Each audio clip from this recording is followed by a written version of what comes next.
Yeah, boys, we got this DS2 back out here. Old 10-carat gold ring. You see that old bobby pin there again, 2x4 thickness. You can see something like that in a park or on a beach. Freshwater, saltwater. And, yeah, you can come over here. You see the orientation there? A lot of detectors would hit that gold ring like that. And the question is, when you walk over that gold ring, and there's a bobby pin like that right there, is that how you're sweeping that gold ring? You know, it's about the law of averages, boys. Every spot on the ground in a big park, think about it. Every spot.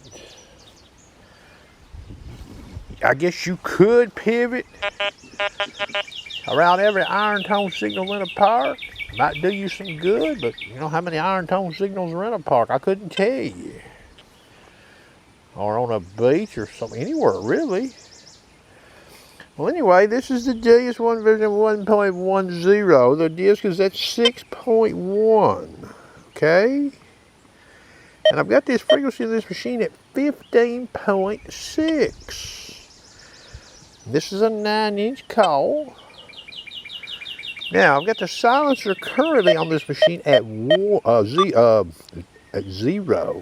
Okay? Speed is 2.5. You hear that? Iron tone. Now, 15.6.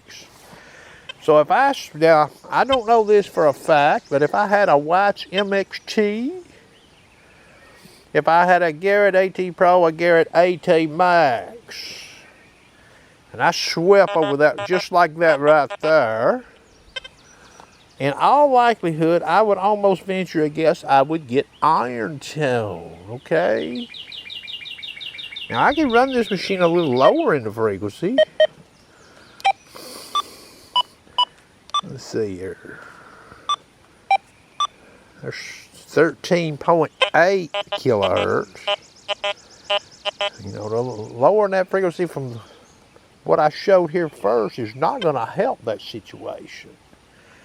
All right. So now I'm going to go back in here. I'm going to change the silencer back to 1. Okay. And I'm going to raise this frequency up on this machine. There's 22 kilohertz. You hear that? Listen. That's not very good, is it? 22 kilohertz, single frequency. A lot of people probably wouldn't even stop on that right there. Alright?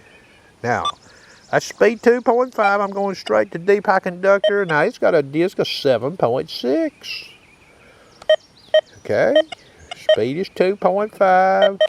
I've got the silencer on it. I'll change it to 3 tones. I've got the silencer on it at 1. Okay? Listen. You hear that? I got that 9 in the meter. So again, I can run this machine multi-frequency, lower frequency. Tell me that gold ring, well, not necessarily that it's a gold ring, but it alerts me. 22 kilohertz mono program don't do a very good job, does it? Listen. You hear that? It's very cold. If I hit it just right, sweep speed, or call position, I get a little something, okay? Now I'm going to toggle back here to deep high conductor, okay? Now you see where that call is? Now look, I'm going to see if I can show this in the camera. Here's the call, edge of the call is over that ring. You hear that? Here's the center of the call. I'm going to push the call forward. Look at there. So that's a dead ringer right there with this deep high conductor. Look at that. All kinds of call position. Deus mono at 22 kilohertz doing a similar exercise. You hear that? Deepak conductor's giving a signal right there. I'm still not getting a signal. I've got that coil pushed up there quite a bit. Now I'm coming up close to center. Listen. Still don't hear anything. Now I'm going to keep sweeping this, and I'm going to toggle this machine. That way I've got that coil. That's 22 kilohertz. You hear that? Now I toggle the machine. Look at that. And watch what I'm doing with that coil. I'm all over that go rig with that coil, and I'm getting something to stop me. Okay? Yeah, this multi-frequency is bad stuff, boys. Now, listen, I'm not going to tell anybody to buy a certain model detector. I can get the Manicore out here and show some stuff with it, too. It's going to do some stuff, too, that these AT Pros, of course, you know, the Manicore ain't a cheap detector either. You know, it costs money. Equinox 800, Equinox 900 does things, too, okay? Now, some people, you know, there's this one guy who lives in Kansas. He's made this statement like 3 or 4 times. Well, there's no real advantage to multi-frequency. Single frequency's where it's at. Well, he needs to call Mind Lab and XP and knock the detectors and tell them that. Tell them to stop making multi-frequency detectors. Me personally, I wouldn't get caught dead with a single frequency detector. Now, would I use this machine here in single frequency? Yes. In certain instances.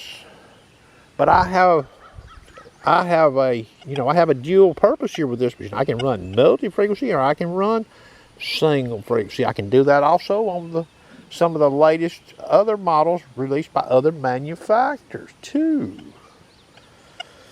Okay, so some of you people out there that have been in the hobby for a while, or you're getting into the hobby, you know, seeing that right there, sweeping that coil like so is a tough test with a 13, 14 kilohertz single frequency machine. Okay, hope you enjoyed.